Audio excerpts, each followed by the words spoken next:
ఎప్పుడు కూడా మీ పునాదులు మర్చిపోకండి. అలాంటి వాళ్ళు బాగుపడరండి. పునాదులు మర్చిపోయే వాళ్ళు ఎప్పటికీ బాగుపడరు. గుర్తుపెట్టుకోండి. అమ్మా నాన్న పునాది మర్చిపోకూడదు. నువ్వు నాకు ఏమిచ్చావు అని అడగకూడదు అమ్మని నాన్నని. ఇచ్చినా ఇవ్వకపోయినా నువ్వు ఏమిచ్చావని నీకు పాలిచ్చింది ఏ బిడ్డ అని చెప్పగలరా? ఏమి ఇవ్వకపోయినా అమ్మ మనకి ఏమిచ్చింది? తన రక్తాన్ని పాలుగా మార్చి మనకిచ్చింది. ఎంత డబ్బులు ఇచ్చాం?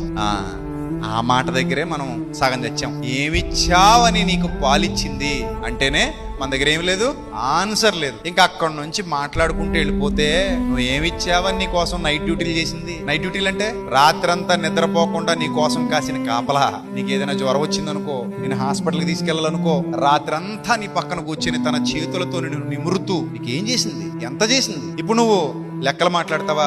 అసలు నీకు ఆ లెక్కలు నేర్పించిందే మీ నాన్న. బడికి తీసుకెళ్లి పుస్తకాలు కొని ఫీజు కట్టి నేను బడిలో జాయిన్ చేసి ఆ లెక్కలన్నీ నీకు ఎందుకు నేర్పించాడు అనుకుంటున్నావు? మీ నాన్న పెద్దయ్యాక అన్నానికి ఎంత అయింది,